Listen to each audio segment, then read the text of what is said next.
other parents with children with disabilities to join. And Faith mentioned something to do with mental health. When you realized that your child has a disability, how did it affect you mentally? Okay, to begin with, I've not been able to help any parent to join the group. Mm-hmm. Like I said, I just joined recently. But going forward, I'm going to encourage more parents to join the group. Yes. About mental health, the journey can really tall with your mental health. There was a time, once you get the cochlear implant, it does not mean your child is going to talk immediately. You have to go for speech therapy. There was a time I was going for speech therapy at Mpisha, then I dropped, I started going at another place. And it reached to a point, I just froze out. And I told my husband, if I'm going to go out of this house, I'm going to run mad. It came to that point. I felt I could not go out of the house. We went to look for a speech therapist to come at our daughter's school. I stayed in a house for like a month without doing anything, no cleaning the house, no washing the utensils. We went to look for someone to do all that. But my husband has been very supportive throughout that journey. And with time, I gathered enough courage and the strength to continue with the speech therapy.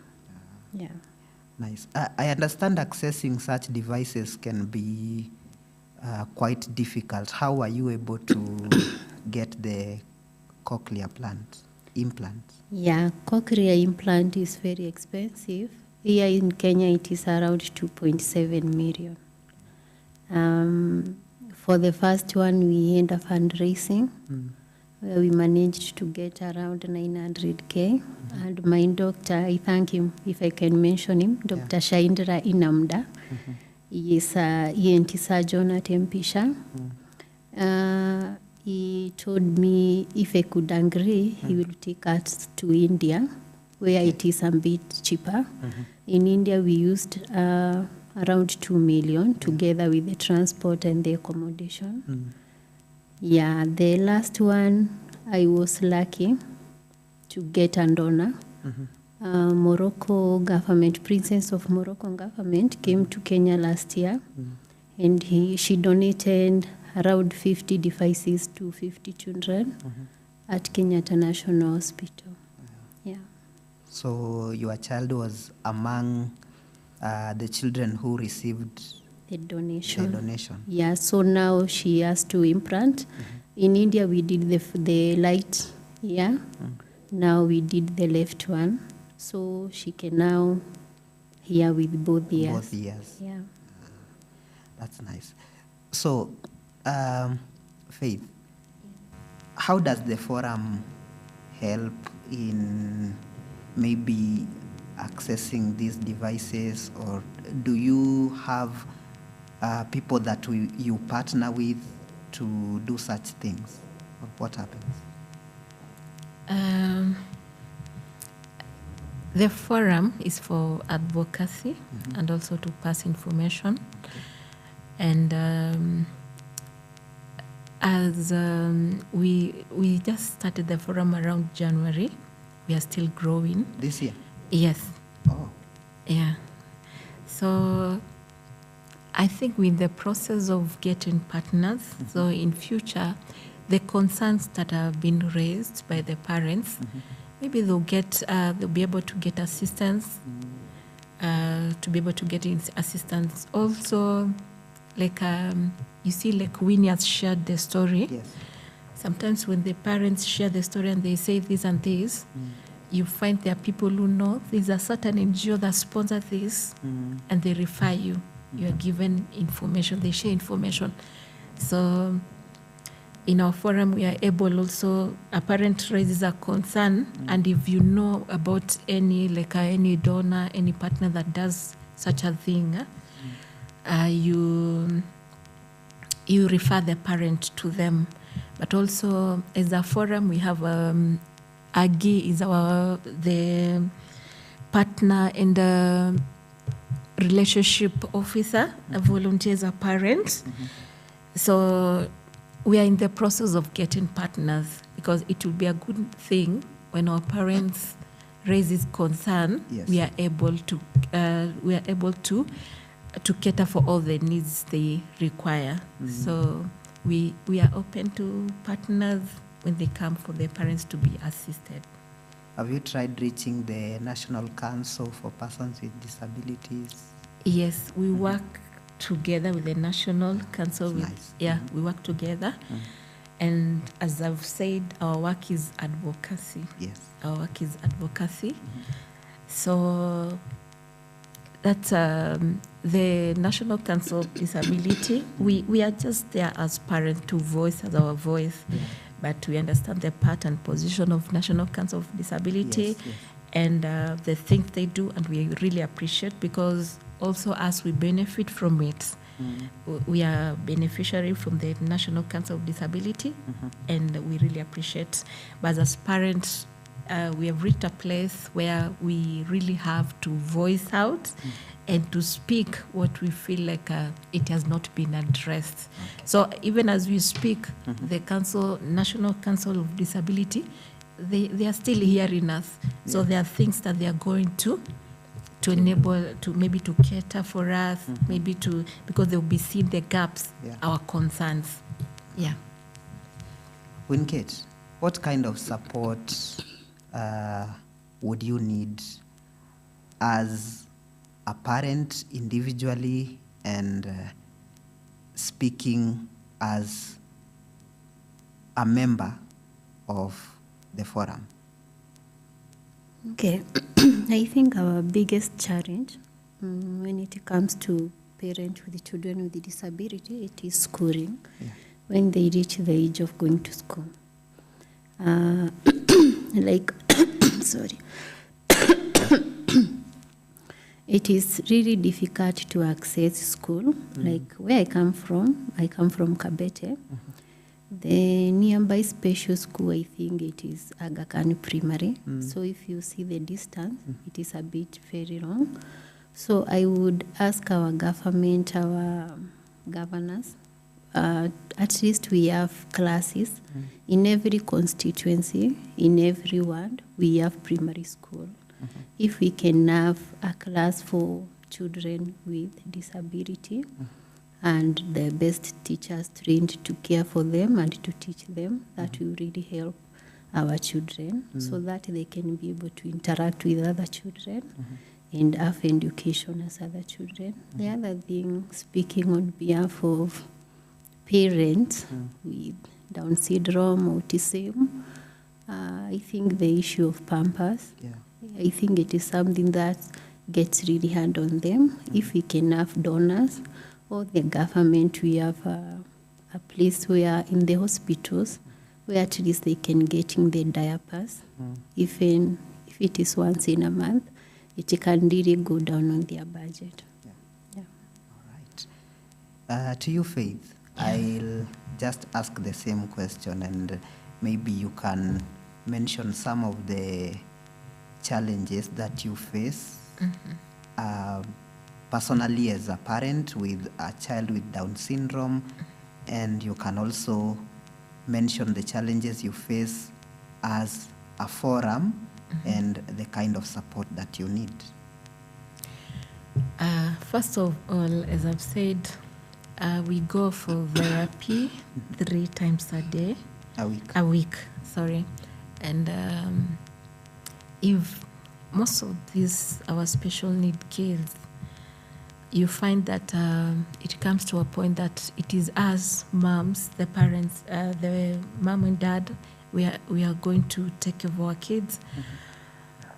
Because you want your kid to see progress, you have to be there for your child. Yes. So I'm speaking on behalf of other parents. We want the implementation of the tax exemption for the parents and caregiver with children with disability. because that will enable us to relieve a lot of things, because it's really a burden, medical expense, therapy, transportation, and everything. It's really expensive. Again, you've mentioned about National Council of Disability, and we've seen there's money they receive, 2,000 shillings. Some parents receive. But funny enough, I've never met any parent who has told me that she or he receives that 2,000. Really? Maybe. I've never, for me. I'm talking about me as Faith. So I think they should increase, at least the government should work on increasing that number, because when you look at the Pampers, the price for Pampers for our children, because the sizes you find, Pamper number 6, 7, the prices are quite high. So if that 2,000, it's really, with this economy, if they could add something on top of it, it would be very nice. And also they should increase, and they should not judge on, you cannot just look at a parent and say you're comfortable. Nowadays we have said that we are not going to dress like our problems. Yeah. So sometimes we may be going through financial crisis. The way the National Council of Disability, they should come up with another idea on how to access on which parent to get such a money, because sometimes you can be very smart, you can be very presentable, but you don't have money, of which, because sometimes I've seen parents who have left job because of their children, and some are single parents. So that means provision in that home is a problem. So on the criteria on how they choose who to give that 2,000, they should review it, and they should not judge on basis of just looking at Faith and saying that Faith is comfortable. Faith might be having only 50 bob. I think those are the major challenges that I can really talk about. And then peer hospitals, they should be like you find most parents, you'll get where to go to therapy. You have Mama Lucy, and some parents it's quite a distance, and you'll find there are some parents, especially parents with kids with CP, and you find that child is maybe 10 years. So carrying such a baby, you don't have transport, it can be very hectic. So I think government should come up with a way. They should put some mobile therapy near places. I don't know if they could make it accessible to all the parents. Okay. You told me the forum started in January this year. How are you able to reach all the 47 counties? Did you know any parents, or they just joined? The link How are you able to I think the link was shared by Jonathan Metet, that is the chairman, the founder. And when he shared the link, is one of the groups, is a Shujaa, the national hero. I'm also a Shujaa. So when he shared the idea, so you see Shujaas are from 47 counties. So when you put a link there, they can share within 47 counties. And within his network, because he has worked with disability for many years, so he knows a lot of networks. So when you share in a group, and we use the link to share in other groups. I shared with my people, to Kitui people. We created, and then they said a parent to volunteer from each county. You create a WhatsApp group, and you add people that you know from your county. So you told me about the county representatives. Those ones, how are you able to select? It was on voluntary basis. The Secretary General, Mr. Ibrahim, just said if you are a parent and you are willing to present us in all 47 counties, you share your name, your details, create a WhatsApp number, add us, and then add people, add your network. Because if you are from Kitui County, obvious you know other parents from Kitui County. So we ended up adding and sharing from, if I'm from Kitui and I'm in WhatsApp group of other forum, I'll keep on sharing the link for other parents to join. Yeah, if they're interested. So like every county has its representative? Yes. All of them? Yes, the 47 county and members. That's wonderful. And they're very active, and something very interesting. They're very active and very willing. Yeah. That's commendable, considering that you just started in January this year. I'm hoping that you'll achieve a lot as a forum. Winkate, your final words and your message to any parent with a child with disability who is mentally affected, close to giving up, what would you tell them? Okay, my final word first, I would like to tell all the parents with children with a disability, I know it is not a soft journey, but when things go hard, turn to God. Yeah. Pray, and may the Holy Spirit, may the good Lord fill you with the Holy Spirit, love and strength and courage to push on.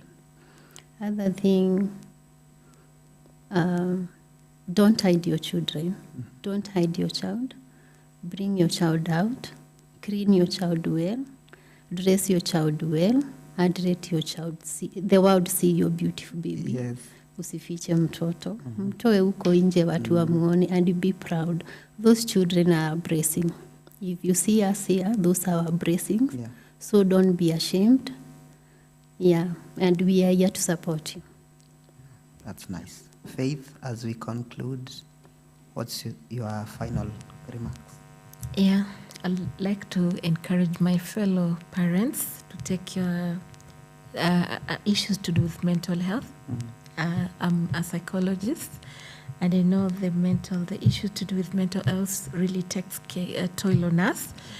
And I'm here to talk about self-care. I want to encourage other parents about self-care. So much as we are taking care of our kids, don't really forget yourself completely. If you feel like, I've seen many caregivers, you are sick, and you don't go to the hospital because you are busy going to therapy and attending to your baby. So if you're not feeling well, make sure you go to the hospital because your health matters, your mental health. You need to be in a good emotional state for you to be able to take care of your child. I want to encourage other parents to be able to delegate. You delegate duties because I've noticed that most caregivers, they don't want. You love your child so much, you don't want to delegate because you feel like they cannot you don't trust anyone. Yeah, they cannot do it perfectly. Yeah. So learn to delegate duties. You cannot do everything for that child. That child is as you say that a child is raised by the community and the people that are surrounding them. And again, as a parent, we've seen there's a lot of stigma. The reason why the kids are hidden because of the stigma and the myth that surrounds disability. And I want to encourage the parents that go to a place where your child is accepted. Don't force yourself in a place where you feel like you are rejected. And appreciate your child. Appreciate your support system. You need to identify who is your support system. And by saying your support system, it may be that nanny who takes care of your child. You don't have to have a big mass of people who appreciate you. But even a nanny that's your support system. So identify people that are supportive to you and stay with them. Those that don't want you, just keep off.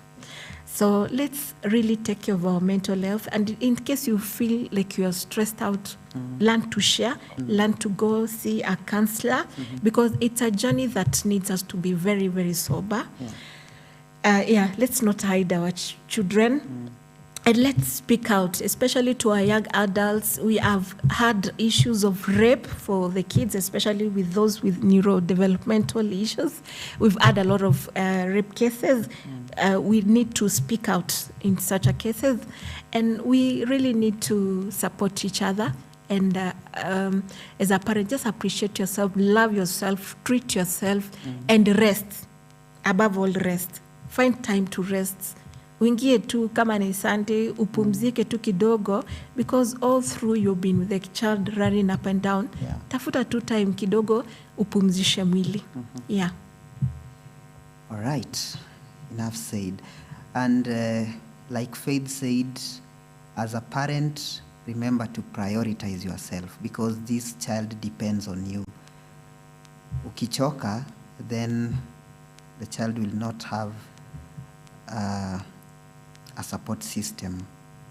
And of course, trusting people with your children can be difficult, I know. But listening to the experiences of Faith and Winkate, I'm sure you've learned something. And Winkate just said something that I'd like to emphasize. Each child is a gift brought in this world with a purpose. So that will be all for this special segment, State of Disability. Thank you so much, Faith and Winkate, for making time. My name is Chris Mololo, and our sign language interpreter has been Wanja Ngede. We hope to see you again some other time. For now, it's goodbye and enjoy the rest of